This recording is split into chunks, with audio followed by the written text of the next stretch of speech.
it's everybody wants to be rich fast, and that's the problem with everyone. They don't understand it's truly a process to building wealth. It's crazy because my family is from over South Omaha projects, so just born in the projects, born a statistic. Most people out the projects dead or in jail. Now I'm the oldest out of three, you know what I mean? And my mom and dad only have high school degrees. Bro, I didn't even dream of being an entrepreneur. Didn't know what an entrepreneur was. I come from the projects, bro. Like, so it's like to even see myself in this position for real is just like, wow. I would say Black Power Redevelopers is more of a business to give people opportunities to either invest in a home, to live in a comfortable home, but also teaching our youth the importance of trades. People that I was working with was like, you ain't gonna get no business. So it was just like, dang, all right, should I keep going with this? And then going into, white establishments and like, hey, I need the Black Power fist with the lightning bolt through it. That took some courage, bro. Like, I've been in therapy for the last 4 years. It just shifted my mind in so many different ways. And I remember telling my grandma that I was going to therapy. She's like, what?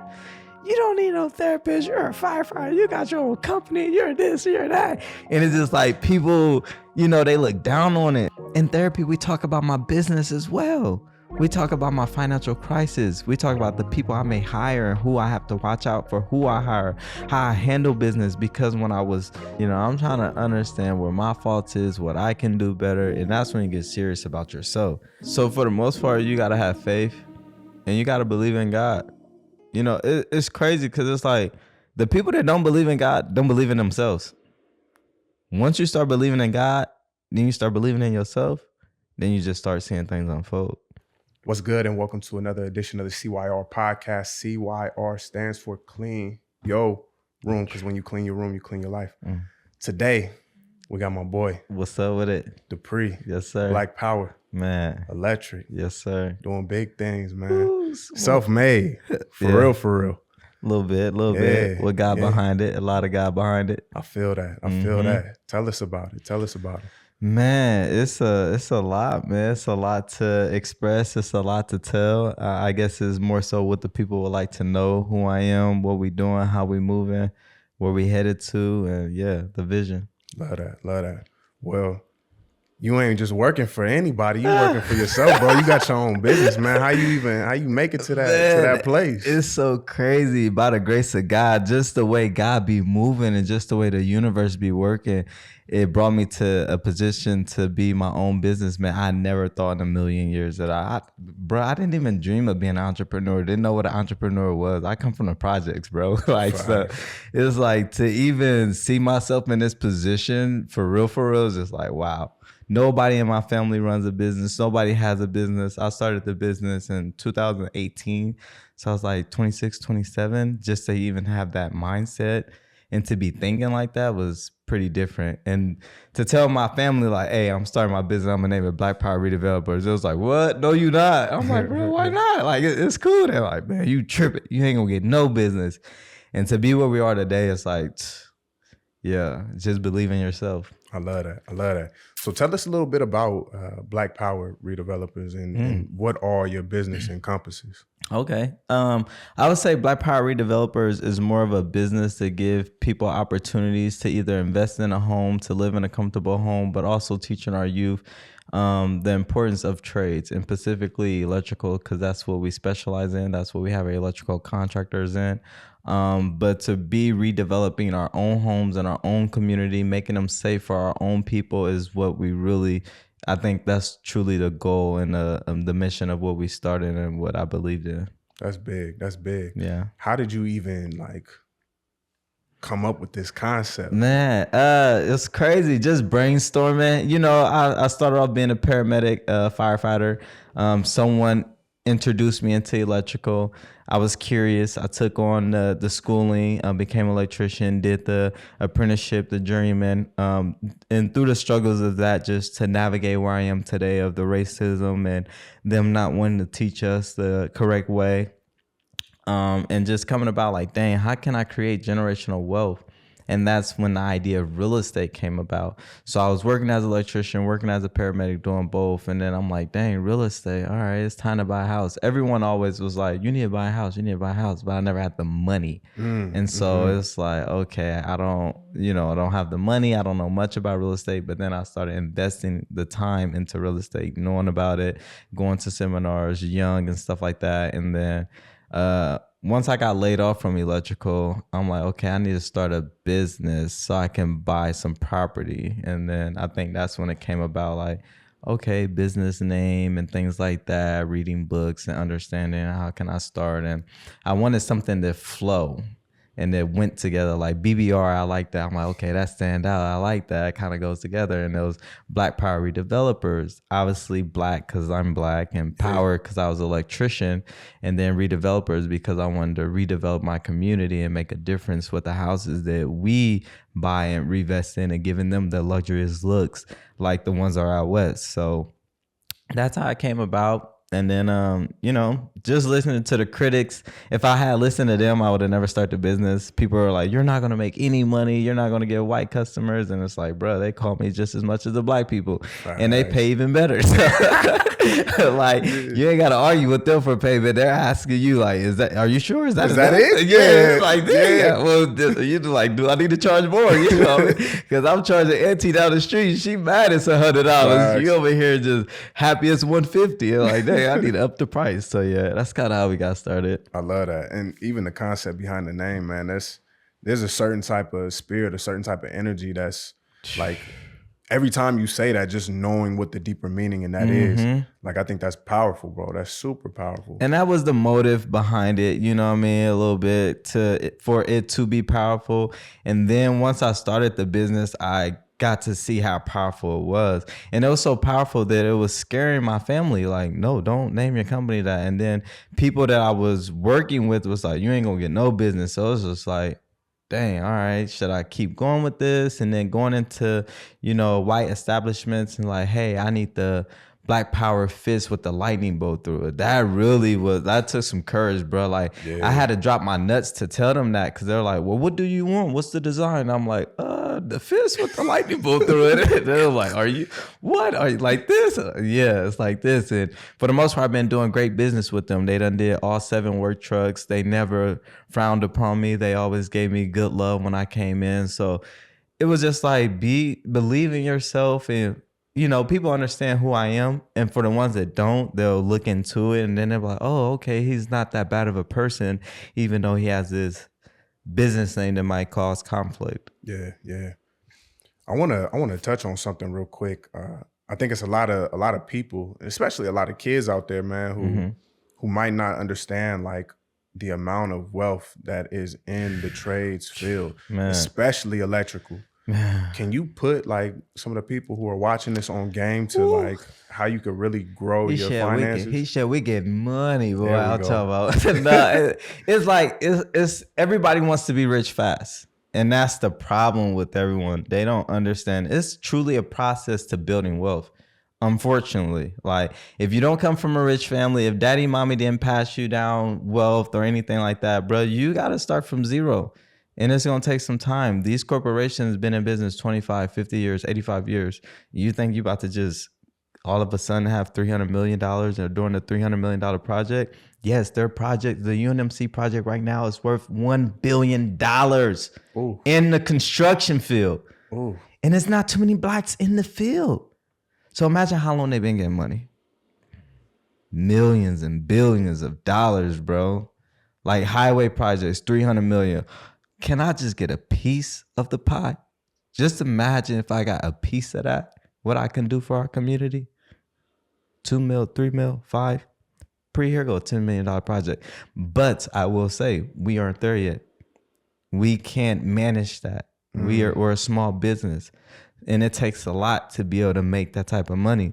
But it is money in there. And you can make money on a daily. I tripped my son out.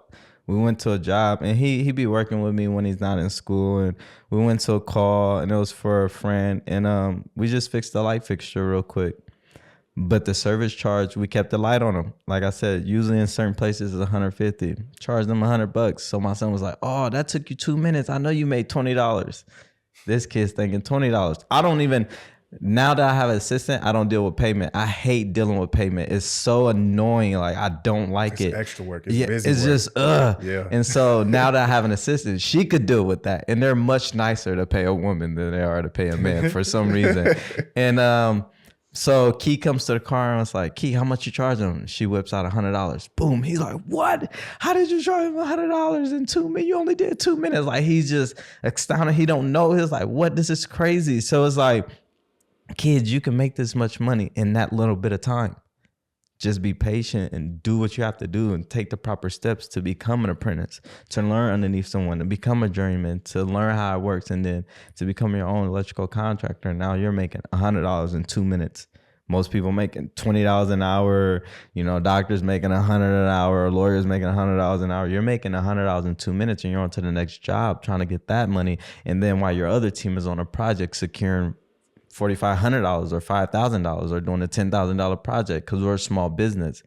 But imagine being a big corporation where we're making $500,000 on this commercial project, and over here on a residential, we're doing a $10,000 rough-in, and we got money coming in from all angles. In electrical, is different fields that you can go in: low volt, security cameras, surveillance, residential, commercial, industrial, highway, traffic lights.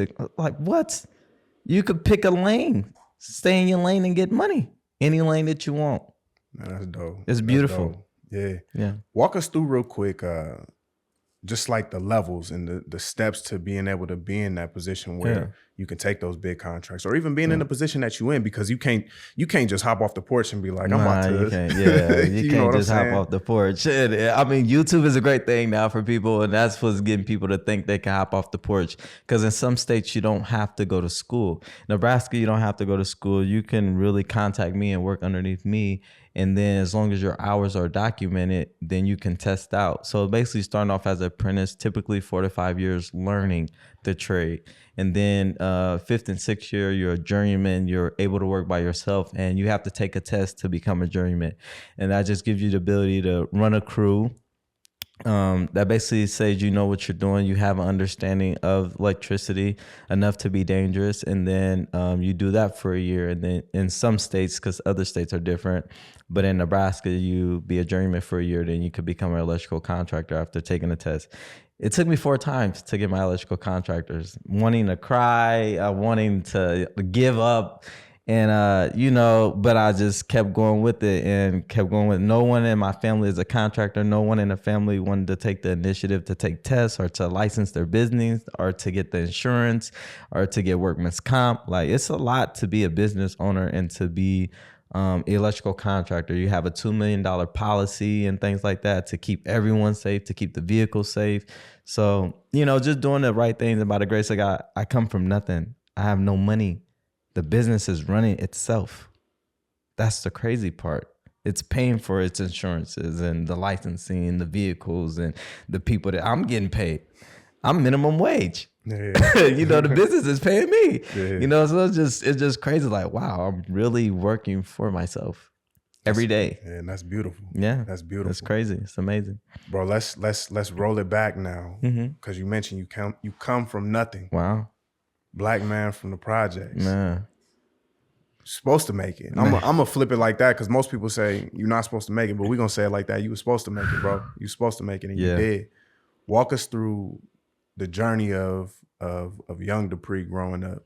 Young Depree, man, born at it's crazy because my family is from over South Omaha projects, but my mom raised me in Pleasant View. So my uncle was like, "Boy, you're not even from over South. You were born in Pleasant View projects." But so just born in the projects, born a statistic. Most people out the projects dead or in jail. Statistically speaking, didn't make it to C18. So when I made it C18, I'm excited. I'm turned up, like, I'm a milestone. Yeah. But other ethnicities don't live like that. You know what I mean? Or making it to C21 or really 25. Like Boosie said, make it to 25, you an OG. You know what I mean? So you made it to 25, you're like, dang, I really made it. But we're still getting killed at 30. and 32. So it's just making a transition at some point in life to like, man, I'm gonna live my life the right way and give the games up, because it's obviously not doing anything. Seeing family members get killed, seeing cousins go to jail for 60 years just because someone may have called them at night to, you know, hang out and they made a bad decision. So it's like, it's not worth it at the end of the day.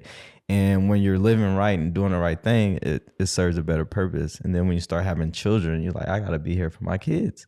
You know, I can't be in the streets and people mad you're not on the block. It's like, bro, I'm working 2 jobs and taking care of kids. Y'all mad I'm not on the block? Like, and you just start realizing you do get a lot of backlash, especially when you was in the hood, you was selling drugs, you were participating in gang activities and parties and things like that. So they seeing you like, oh yeah, he one of us. And then when you're not there, it's like, oh no, you ain't one of us no more. Don't come around here. And then to feel that rejection from your homies, like, dang, I was throwing my life away for y'all. Y'all ain't even there for me. Y'all don't even want the best for me. Y'all over here mad that I'm getting money, asking if I'm tricking my money off on girls because they pretty. Like, bro, what? So it's just, you know, when you realize that they really not your homies, and if you go down, who gonna be there for you? Because I done been down a few times. Ain't too many of my homies ever put money on my bond, but when I was young, gang banging, bro, every time the homies went down, I was putting money on their bond. Bro, I was 20, 40 here, there. They didn't even have to ask. Then one of the homies like, I ain't never asked you to do that. I was like, whoa. Whoa, you didn't say that when I was doing it, but now you went to jail, got all buff and you out now, and you think, talk about what? Smack it, man, what? So yeah, it was tough, you know what I mean? Just growing up, I had 2-family household for majority of my life till like 7th, 8th grade, but you know, didn't understand then why mom and dad couldn't get along, but now I understand it. Just like they weren't on the same page. One was more motivated than the other, kind of like the typical today stuff. And so when dad left, it made things like tough, and it was a struggle, and just, you know, navigating through that, seeing my mom be a single mom from like middle school to high school and things like that. So, you know, just trying to make it through the struggle, and it's like got to figure it out. How can I make some money and things like that? But for the most part, yeah, just making it out, I guess. Most definitely. I think your experience is one that a lot of young Black men can relate to. Man, definitely. Growing up in the neighborhood that you did, but also even not growing up in that neighborhood. Yeah.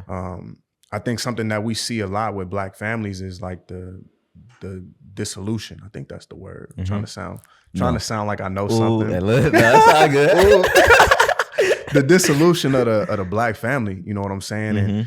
And when we got these young Black males who are out here living with single moms, I know for myself, because I went through that, like it psychologically will do something to you. Like you see your mom out here trying to make a way for you and your siblings. Do you got siblings? Yep. Yeah, you and your siblings, and you like, damn, mom out here really trying to do it. I need to step up because I'm the. And I'm the oldest out of 3. You know what I mean? And my mom and dad only have high school degrees, so they're not even educated. Like you got some family who have that single mom that's really just going forth, just has the college degree, has the education, and you're like, dude, you have it all. Like, why are you not following the steps? But it's still the missing father, you know what I mean? And so it was so much that a woman really can do, because after a while, my mom couldn't do too much or say too much to me, because she's sick of it. She's stressed, she's depressed, she don't know what to do, and it's like she's going through so much. And it's like, I'm understanding now, but then I didn't understand. So it's just like, yeah, I was living my best life, doing what I want to, hanging out. But for some reason, I always wanted more. And just going to college really helped me right after high school, just going straight to college. And even then, it was a teacher that helped me get signed up for college. My mom didn't take me to get signed up for college. She didn't know nothing about college or how to get signed up or anything like that, you know what I mean? Or financial aid or how you fill this out. And especially to drive me to Iowa, boy, she barely got gas to drive up to 72nd. You talking about Iowa? So it's like, man, when people really invest in you, you have to take that opportunity and really run with it. I try not to let people down when they gave me opportunities, for real. Facts. Can you tell us a little bit about about the teacher who was in your corner that kind of pushed you to Man, be great? so many teachers, man. My wrestling coach was in my corner, taking us to school, picking us up in the morning, taking us to school, giving us a ride home, having me going to work with him, do Jimmy John runs and stuff like that. Like Brandon Mosley, Coach Mosley, amazing guy, do a lot of amazing things. And I was a wrestler in high school. So I started late, but I had the opportunity to wrestle in college for a little bit.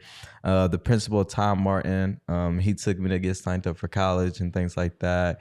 And still been there for me. I had a lot of great mentors. One of my coaches, my track coaches, he saved me from going to jail for a life sentence on a conspiracy to murder, and that was huge. You know what I mean? Like, you know, when they got the phones tapped, you don't know the phones tapped. People think they know when them phones is tapped. You don't know when them phones tapped, bruh. So it was like some conversation that could have got me locked up, but luckily I didn't agree to it. Conspiracy, you got to agree to it. I didn't agree to it, and they had the phones tapped. So it wasn't to lie about. You can pull all documents, but for the most part, just to have a track coach, a high school coach who was a detective at the time, come to you and, you know, warn you and like, hey, you need to be aware of this. They're trying to bring you down, but I'm in the ears letting them know like you're doing the right thing, because I was in school for paramedics. So they're like, basically, why hold him in jail and he's in school doing the right thing? He hasn't done anything. But they basically was on me like, you mess up, you do anything faulty to go commit this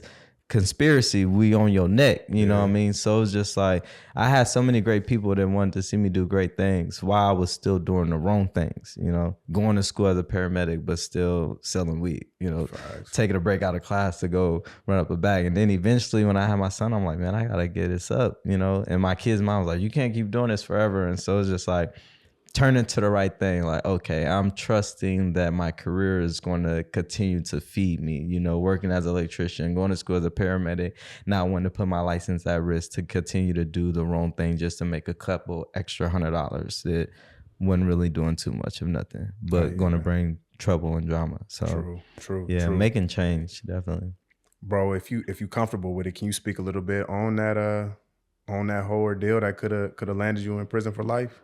Yeah. So just basically one of my close friends, who basically like my cousin, he ended up committing a murder out in the neighborhood. And, you know, we always checked in on each other on jail calls, and more so he checked in with my cousin because I was always busy. I didn't really like doing the jail calls, but just me asking my cousin like, man, what's up with Relly? How you doing? Da, da, da, da. And he was like, oh yeah, he doing good. He basically want to send a hit, you know what I mean? Go do this and do that. I'm like, what? Word? You know what I mean? Like, it's crazy. You know what I mean? But coming from, you know, on the phone, it's like, oh, yeah, you know what I mean? You're not really worried about it. Behind closed door, you conversating, you know what I mean? So it's just like, it definitely was a close call. And it's like, but other people just started telling, like the streets work. His girl kind of started giving out information. She actually was working with them. Like when my coach came to me, he was like, man, what's up? Like, make it make sense. And then it's like, well, she went to jail this day and got out this day. And it was a Saturday. Like, what? That don't even happen. You know? Like, I ain't never see the judge on Saturday, right? Like, so it's just like, yeah, a lot of people started, you know, talking. And they had a lot of evidence. These people talking on Facebook, they doing the most. People are just... They think the police aren't watching. They're always watching. They're always like Snapchat safe. They think it's man, all safe. Bruh, they read me my whole phone conversation, and it was probably it was maybe before Thanksgiving or after Thanksgiving, but I was at work 12 o'clock, and I was like, oh yeah, that was during my lunch break. I wasn't really paying attention, or I think I was returning back from lunch. So I was like, yeah, what he was telling me, I wasn't really paying attention because I didn't agree to what he said. I kind of just like, okay, yeah, and then just blew it off, but. Yeah, it was close, and it was scary because they was down, and they had some of my cousins down for other things, and so I was just like, jeez. Ain't it wild how quick your life could change in a matter of moments? Man, a split decision. Like when Uncle Charlotte was like, you got to avoid crazy, you really have to avoid crazy because a lot of people are crazy, and then you're crazy yourself. So it's just like, if you don't control your actions, it could lead you to some bad timings. It ended up being some timings like I was on a bridge, you know what I mean, trying to get away from my kid's mom, taking a stroll, see my best friend was on the bridge. I'm like, all right, you know, see she on the bridge, but she on the bridge with her kid's father. But obviously has something with me just because I'm the kid's goddad, and I invest. Me as a businessman, I like to invest in my kids. You know what I mean? So my kids, they have stocks. So this is my goddaughter. Okay, I know she's a single mother. I'm gonna put a couple dollars away for my goddaughter. Make sure you know they're what I mean? good. So, not, but I guess, argument may have broke out between the mother and the dad, and the mother may have used that against the father, making him feel bad. So I'm on the bridge, I see them, hey, and he starts questioning me. And it's like, bro, I'm a man, bro, get out of here. He sucker punched me. Boom. I'm like, oh, snap. So now we on the bridge in public. So now I got to defend myself. You know what I mean? So I square up. He's 6'2", 6'3". I'm a short guy. So it's like, it wasn't really working out. You know what I mean? And I would say he did give me that one time, but I took a couple swings. It's not really working out. Yeah. Me, run to the car. I'm licensed, CCW, got a strap. You know what I mean? And I could have made the split decision and basically put the strap out on, like, I could take you out now if I really want to, or I could just let you know, like, you know what I mean? I'm going to take it on the chin as a man and walk away from it and let you have it. But in that split decision, it's like, of my pride, my ego, on the bridge, you're going to jail. You shoot this dude. You going to jail. They got cameras. It's broad daylight. It's 5, 6 o'clock on the summer. It's busy, and for us to even be trying to fight on the bridge, it's a wrap. So it's just like, yeah, sometimes you have to make good decisions and know that it's not worth.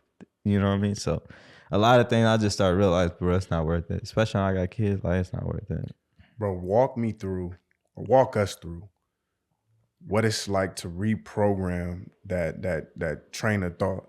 You know what I'm saying? Because when you grow up in the streets, when you around the hood, like you gotta be on your T. Yeah, you know what I'm saying? You gotta defend yourself. You gotta show that you're big man. You gotta show that you're about that life, that you're gonna stand on business, that you're gonna make it happen. And that's why a lot of them in prison from standing on business. You know what I mean? I done seen it happen too many times from just standing on business. $100, standing on business, $150.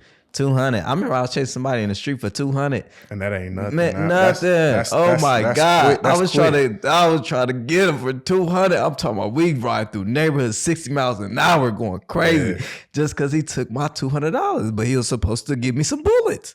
So it's like principle. But at the same time, and he was one of my best friends. Grew up being my best friend all my life. Crazy. So it was a lot of things behind it. Like, you grew up being my best friend. You took my $200. And I'm trying to kill you for it. Now he in jail doing 60 years because he kept selling guns and drugs to the police. So, like, look how it turned out. You know what I mean? You eventually it's gonna catch up to you. So it's just best not to even do it. You know? What's that mindset shift like though? Like how do you start to restructure the way that you think about life and the way that you see life? Because I know for a lot of people out there, especially a lot of these kids just be on shit just to be on shit. You know definitely. You gotta love yourself. For real. You gotta love yourself. You gotta feel value within yourself. You gotta be around people that love you and believe in you. For kids it's hard because they don't want to get the help. You know what I mean? Or they don't want to ask for help. For us, it's a lot easier. So, like, when I started going to therapy, it really helped me when I went to therapy because now I'm a man and I understand. You know what I mean? And listening to my therapist, like, you don't have to be around them. You don't have to go around them. You don't have to defend yourself. You know what I mean? And that's where we get stuck at. Defending ourselves is what get us tricked off because we feel like we always got to, be a macho. And sometimes it's cool. You can have that. And to become a businessman, I'm a businessman now. I used to game bang and all that, but you making $500,000 and you think I'm about to trick my life off? Like, I got people on payroll that depend on me.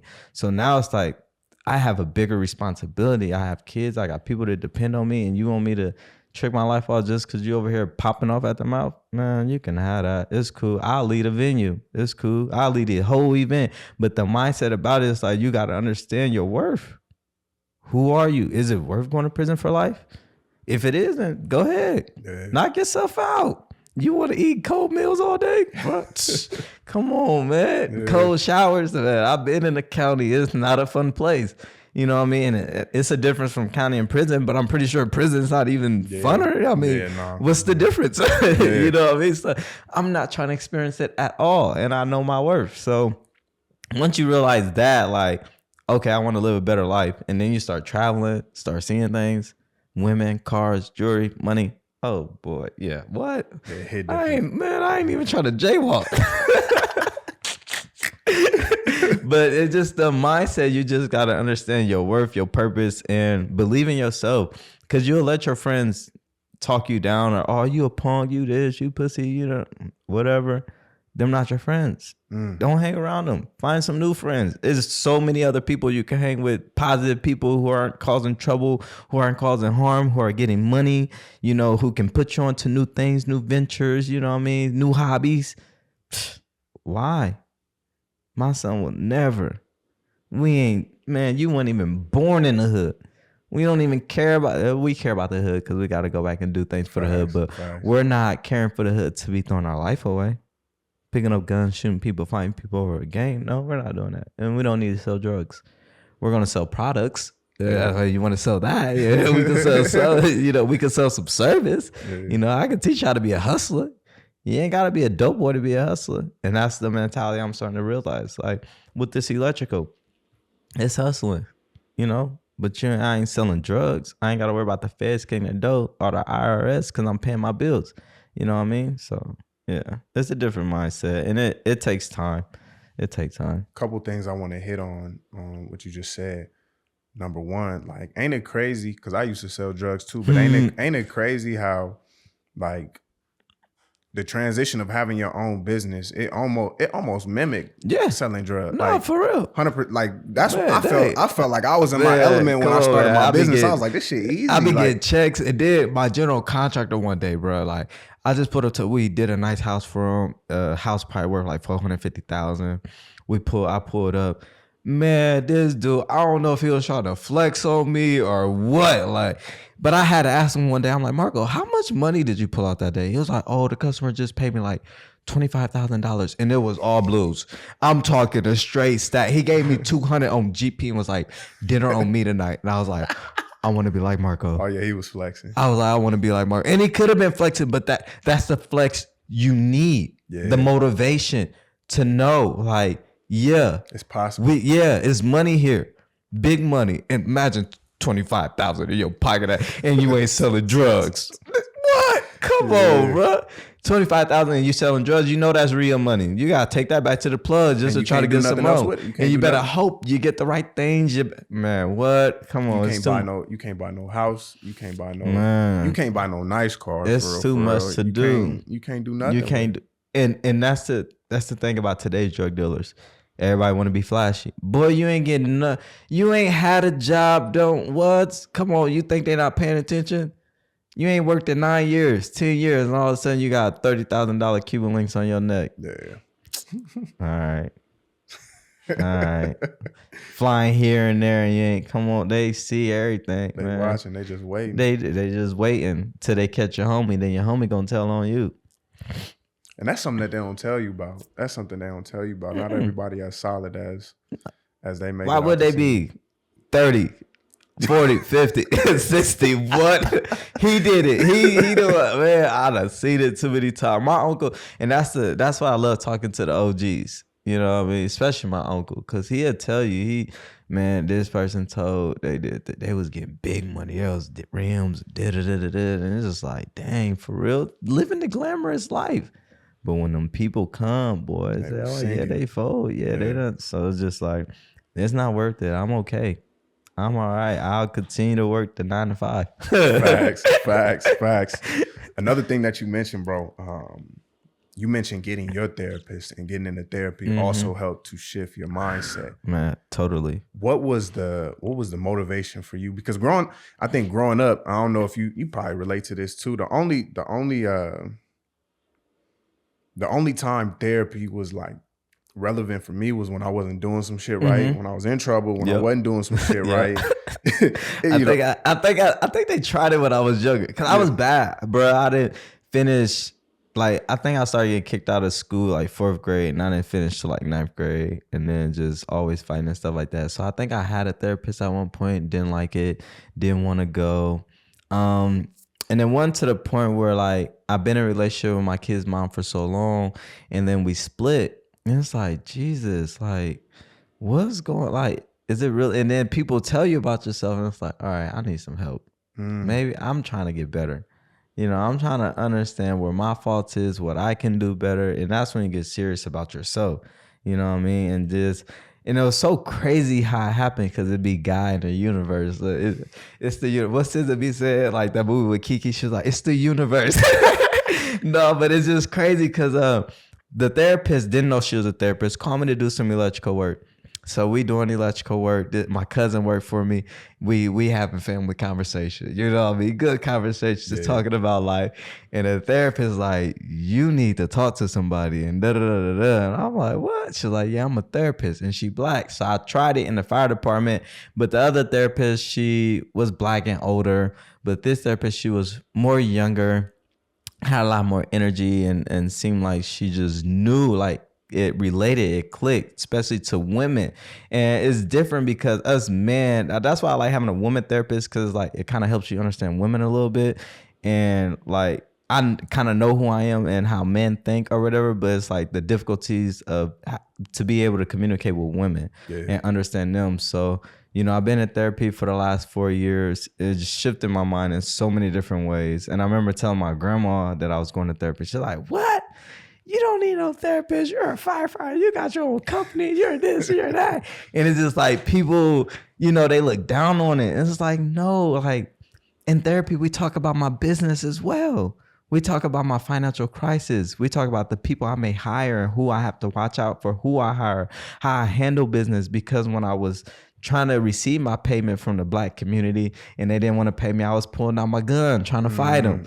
And my therapist would have to tell me, you can't go about it that way. This is a different lane. You know what I mean? You can't be your old self. So it's being able to work through those problems and, you know, take a deep breath. It's not that serious.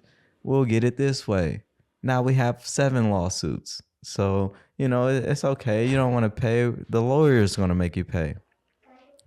But, yeah, that's that the therapy is great. It works out well.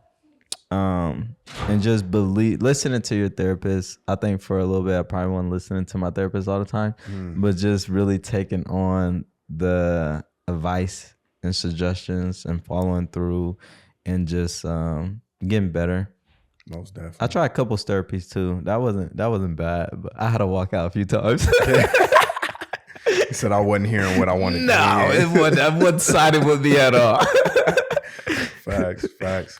The other thing I wanted to touch on too, bro, is the concept of self-worth. Something that you were mentioning was when you have low self-worth, like you're gullible. Anything is up. Like I don't care. Like I'm ready to crash out, and I think that's so true. That's crash so out and burn down, bro.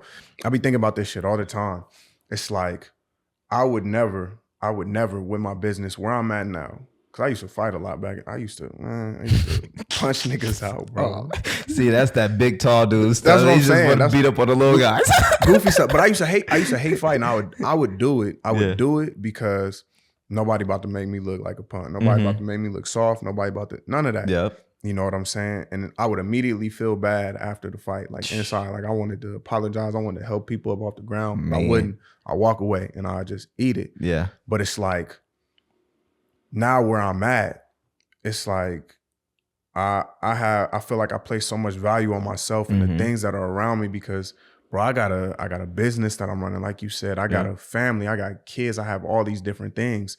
And there's so many individuals out there who have the potential to have these things and even have people who are dependent on them that still lack that self-worth. Yeah.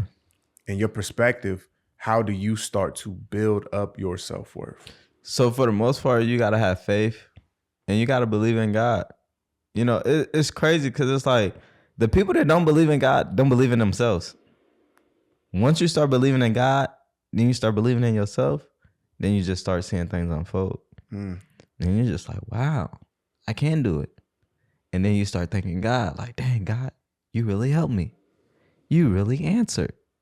And then you start asking him for more. And you start doing more. And you start achieving more. And you start, like, it's just, it just makes sense. Like, every time I done took a test, I done asked Jesus whether I done failed or passed. But when I pass, Thank you, Jesus. Yeah. We headed to the millions. Baby, the money is coming. You know what I mean? So it's just like truly like I said, man, a lot of friends dead or in jail. Not believing in themselves, not caring, doing the dumbest things. You know what I mean? Just committing dumb crimes. And it's like, bro, you could be doing so much better. Like, and the people that you're leaving behind, your kids, you know what I mean? Like, that doesn't make you want to do more or to give them more. Like, we come from poverty. My kid over here talking about, I need a hot tub. Boy, what? What? Like, hot tub? What? We barely went to the pool. Man. You know, you want a hot tub at the house? You know what I mean? So it's just like, to be able to give them that ability, it's like, bro, yeah, that's that worth to be able to enjoy life and have everything that comes with life and just getting closer to God. And yeah. Most definitely. I want to ask you this, bro. What would you say are like two pivotal events in your childhood that really affected your self-worth? Two pivotal events in my childhood that affected my self-worth. A lot of events happen. I think more so probably just being in the streets, honestly, and just committing dumb crimes and putting myself at risk. Definitely put my self-worth like, dang, I'm being a follower. You know what I mean? Like, yeah, because I want to be hard. I want to be known. I want to be tough. And it's like, that's not showing that you're worthy. Going to jail for a gun charge, going to jail for a shooting, you know, and one of the shootings was different because more so I don't like my mom's boyfriend and, you know, he'd done the things that he'd done. So it was just like, at that time, it was like, whatever. But if he had followed through with, you know, taking me to court, I could have been in jail for a couple 4 or 5 years using a firearm and first degree assault and things like that. So it's just like not having that self-worth to just like, it's not worth it. You know what I mean? To understand who you are and where you're trying to go. Like you said, we got business now. So we look at things differently. You know, we see ourselves as worthy as someone. Our kids are wanting to talk to us, wanting to see us at night, expect us to be there. You know what I mean? So you have to find some love within yourself. And I think more so it comes down to just loving yourself, wanting to make others happy. You know what I mean? So yeah, keep it like that for real. I feel that. How important is it as a Black man, and we're gonna take it a step further, as a Black father, to make sure you on your P's and Q's when it comes to your mental health, when it comes to your emotional health, when it comes to your business and your financial health, all that? Cause you gotta know how to, as a Black man, as a Black father, you gotta know how to communicate with them kids, and they see everything. Man, my son done seen me spaz out a few times. He be getting ready to tell a story like, boy, shut up. Dang, you talking too much, bro. I remember dad was mad and I'm like, dang, you need to be quiet, bro. So it's just like, you know, being able to control yourself when they make a mistake. I remember my daughter, just this week, she was outside. Let them go outside and play, but she disappeared in front of the house. We just moved in this neighborhood. She all the way down the street. I'm outside. I'm freaking out. Mariah, where you at? I'm down here with the kids. And so, you know, most parents gonna yell, beat them, and I'm like, hey, you can't do that. I'll let you go outside. You know what I mean? Just being able to communicate with your kid on a different kind of level instead of yelling at them and beating on them like we used to back in the day, or used to get beat on just because we went down the street or we went in by a certain time. So it's just like teaching and learning different ways of communication, and just being patient, you know what I mean? And then my kids see me do yoga, so they'll want to do yoga. They see me get massages at the house. So it's just teaching them to take care of yourself, to, you know, believe in yourself, understand yourself, cherish your body. You know, I take them to church every Sunday. Their mom isn't really into the going to church.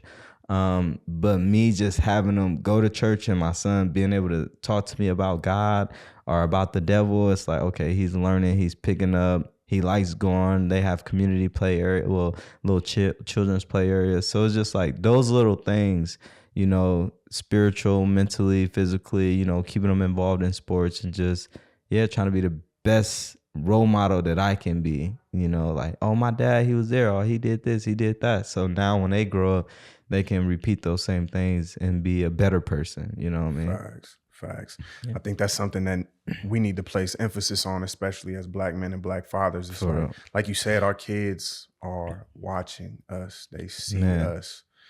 And like how much they need us there. Because a lot of times, like, I think our culture has adopted, like, I do, so I don't need to be here. You know what I'm saying? Like, I pay my child support, or like I pay money so the bill, I give your mama this, I give your mama that, so like I'm good. But it's like, no, they need to see you there. They need to feel the love from you. No, definitely. You know it's definitely a total difference from just paying some financials. And luckily I'm not on child support, but I pay for all the sporting events. I'm the only one that paid towards their investment. Like my son, 8 years old, and got $12K saved up for a college fund. That's and love. We got 3 kids, you know what I mean? Plus my goddaughter, and just putting a little money away for them to invest in them on the financial side, on the school side. Some people are like, well, it's not all about finance, but finance is going to be a big problem when they graduate high school and ready to buy a car, ready to buy a house right out the gate. Things I didn't have, but I'm still there present, you know what I mean? Like being there, picking them up for school, taking them to school, feeding them, doing all these curriculum activities while doing other things, you know what I mean? And my daughter, she'll wake up 5, 6 o'clock in the morning. What you doing, Dad? Business, working on business, you know what I mean? Then that's when they, oh, can I help? You know, yeah. Get over here, get involved, because I'm going to have to pass this on to you, you know what I mean? And just let them know, they be arguing, well, I'm going to get that business. All right, well, who's going to do it the best, you know what I mean? Because I'm ready to give it to one of you. So it's just like that excitement of what you're nurturing, what you're sowing, and to see what it will be in the future. It's like, bro, I can't wait to see what my son be like. Because the kid is so loving, so genuine, but he's smart, he's articulate, you know, and he understands a lot of things. So it's just like, yeah. And it's very competitive. So it's just like to see you as a younger kid, it's like, oh, yeah. And you know, I was in the hood. I didn't have these things. I didn't have the basketball camps that parents could pay for, or the football camps. And this kid's getting to go to the football camps and basketball camps around town and things like that. So just to be able to be in a different spotlight, to be able to see your kids, you know, showcase all their great work is amazing. That's what us Black fathers should want to see. Yeah. You're not going to see that. You're not present. You know what I mean? I want to see the game. I want to see the touchdown. I want to see all that. He loves soccer. And we growing up as African Americans, we don't play soccer, you know what I mean? But this kid loves soccer, and so he be going crazy, flips it off. So it's just like, bro. And they don't tell you, bro, you can make the biggest bag from soccer. Man, what? Soccer and baseball? Man. The biggest bag. And you probably the less injuries too. So it's just like, bro, I'm there. We going across the country. We seeing all different kind of things. You know what I mean? What? Yeah. So yeah, it's amazing, man. We should want to be present, man. We should want to be present fathers and take the workload off the mothers. They do a great job already, man. And imagine how much better it would be if you just help the mom out, you know? So I mean, I do everything I can for my kid's mom, even though we're not together. It's just like, I'm still going to help you. I'm still be supportive, help pay off this and that. And so you could be in the best position, not only for yourself, but for our kids. Definitely. Bro, a couple things that you mentioned that I just had thoughts on. One, on a certain level, it frustrates me when I hear people say, like, I don't care about money. Because when I hear people say that, it's like, one, I don't believe you. Because you're going to want to buy something. You're going to want to go somewhere. You're going to want to do something. And it's a matter of, is you about to put it on credit and eventually you have to go talk to collections? Or is you about to be talking about, I can't do it, I ain't got the money, or can you pay me? Like, so like when people are saying like they don't care about money, it's like, no, it's not that you don't care about money. It's that you just are financially illiterate and you don't understand that money, because money is necessary. Money is not everything. You know what I mean? And like, I truly believe in that money is not everything, because Yeah. I value my family, I value my kids, I value my time, I value a lot of things. Facts. But I damn sure know I need some money. It's essential, and you hit it on the nail. It's like they're financially illiterate, because I done had those issues with my kid's mom. Oh, you put money before this, or money this, and if it ain't about money, like, bruh, money is feeding us. Money has provided everything for us, and money is taking care of our kids in so many different ways. Their future, the money is taking care of them, buying stocks and things like that. And right now, it's taking care of them, providing food in their mouth, buying clothes, shoes, and things like that. So it's essential. I'm just out here hustling, but they don't understand how the money works and why it's important. And then when they broke, that's when they, oh, I need some money out.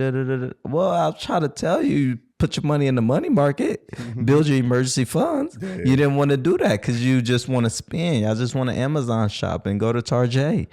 Y'all need to cut it out. Deadly. Cut it out, you know. And it's just so crazy because you could sit back. My kid's mom asked me, she said, when she got her taxes last year, she was like, what should I invest in? I was like, man, buy some Netflix stock if you want to double up. Like, you're not going to double up right away. But, bro, I think Netflix stock was probably like $400 or $500 a share. Shot up to like $1,100 a share. And had you just believed and dumped some money into it, but people don't want to wait. They just want to spend, take vacation. Somebody told me, I got to take a vacation 3-4 months. Every 3-4 months. What? For what? Y'all must really got it. Yeah. But what do you have to pass down? What are you leaving behind? Are you being selfish? Just taking care of yourself, just spending it for yourself. So it's different for you to be like, oh, you know, all you care about is money, but my money is taking care of others. It's not just taking care of me. So it's like, come on now, make it make sense. Use the money the right way, and that way it could benefit everyone. That right there, that ties back to the very statement that you made. Our kids see everything that we do. When they see us not handling our finances in a healthy way, when they see us just burning money, when they see us going on, I like how you said Target, because that's what I be calling it too. When they see us like making them runs and just spend, blow, taking all these trips, but then it's like, I don't got nothing else to say for, like, they inherit that same trait and that same quality, and then it's plaguing them. And that's why we see like the average net worth in our community being negative dollars. Man, you know what I'm saying? And that's crazy that you even said the average net worth is negative, because we're just at the debate for District 2, and they said the average medium is like 48,000. Trash, bro. And it's like, whoa, or even less than that is declining. So it's just like, man, we have to take it serious. We have to circulate our money within the community so we can uplift each other. But, you know, everyone preaches it, but no one's practicing it. So we have to practice. That's something for myself I really been trying to practice, bro.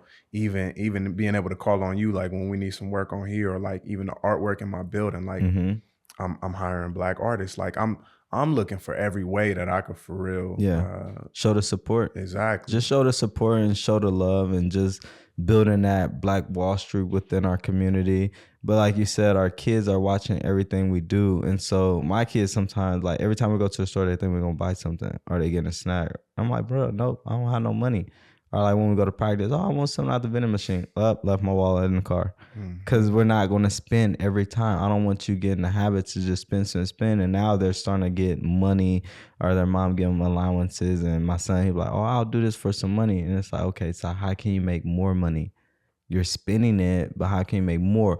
But he's starting to think like, okay, I'll do this to make some more. And it's like, okay, you're coming up with some ideas. So I'll fold your clothes. You don't need to go to the laundry. I was like, all right. You know what I mean? So he attempted, gave him $5. It wasn't the best folds, but the fact that you're thinking and you're willing at such a young age, it's like, that's what I need you to, that's how our kids should be thinking. Not just, oh yeah, here goes some money, you go buy this, go do that, and then they coming back for some more. No. What are you going to do to make the money? Because you have to work for it. It's not just given. Something that I do with my kids. So I got 5 kids, bro.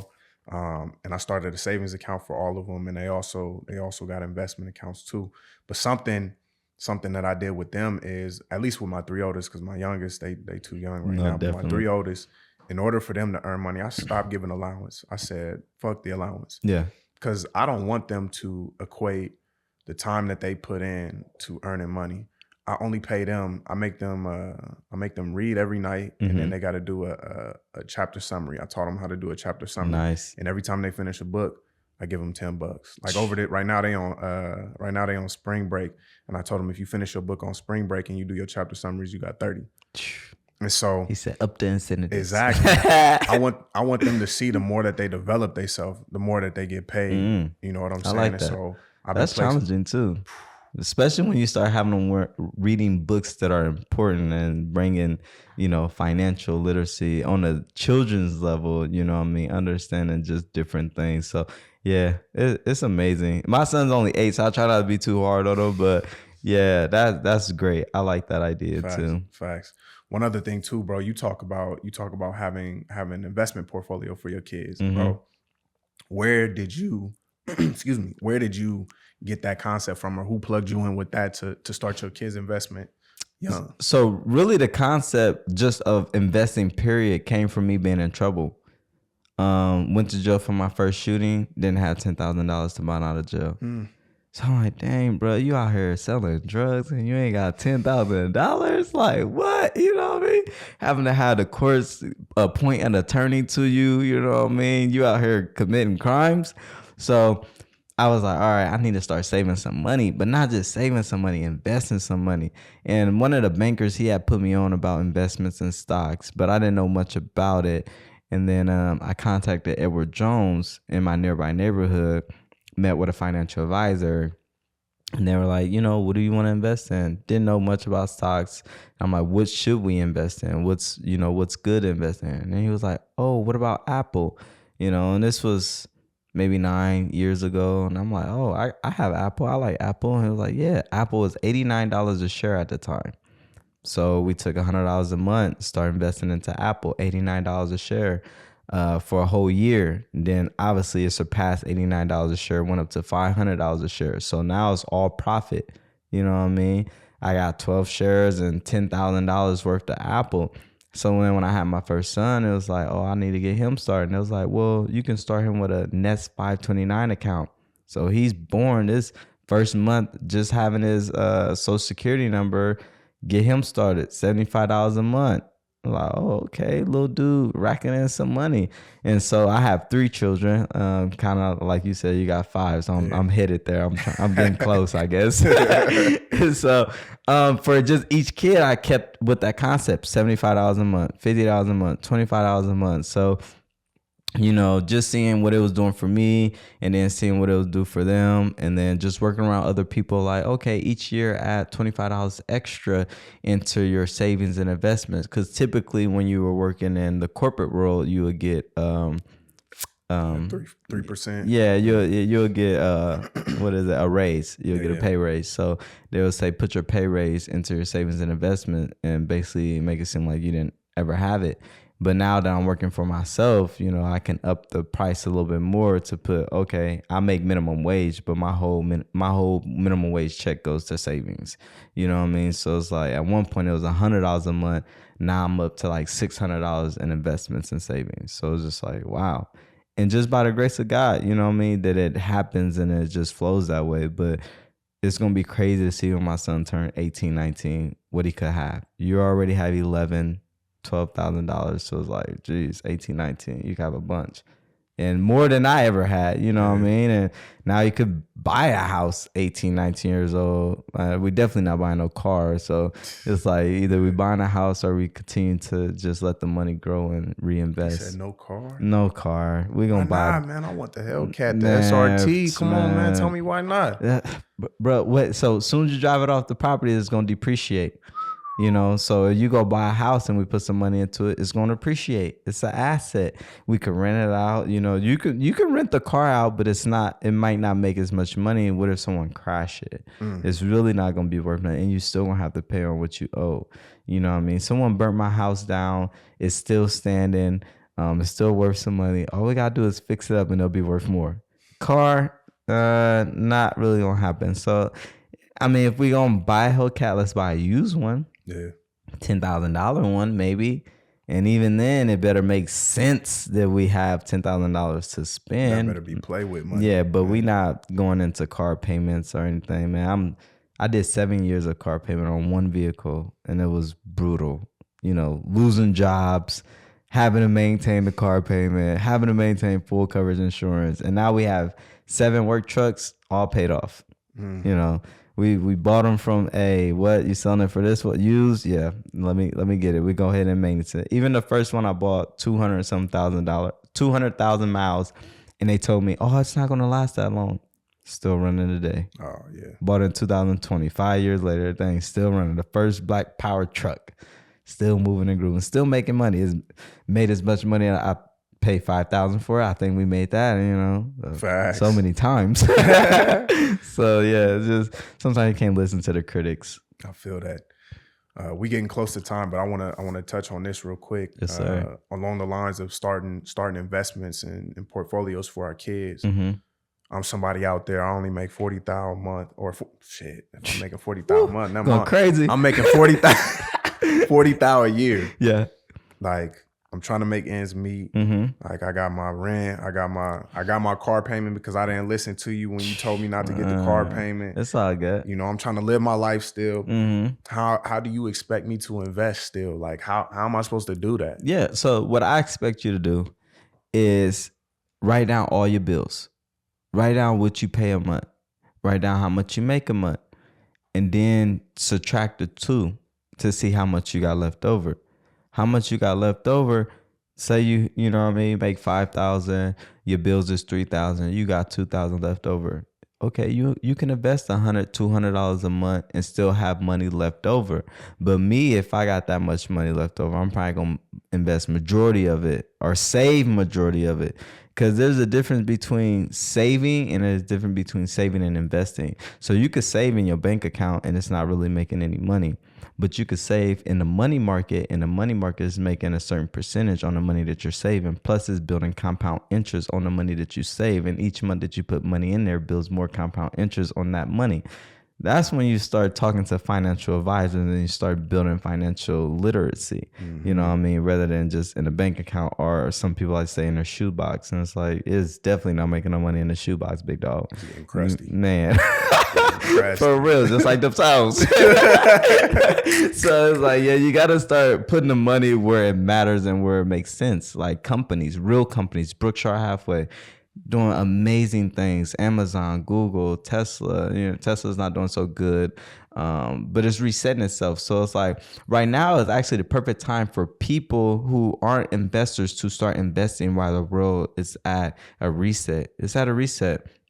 And it says, statistically speaking, the economy does its worst when the Republicans are in power, and everything's dropping. So Tesla was just up $400 a share when the Democrats or whatever was in office. Now it's down to $200 a share. So imagine you start investing into Tesla now, and then it goes back up to $500-$700 a share. Or when you start investing into Disney, because our kids love Disney. Mm-hmm. So that's a stock that I oftenly buy. It's $98 a share right now, but at one point it was $89 a share. But before all this stuff started to happen, it was up at $114.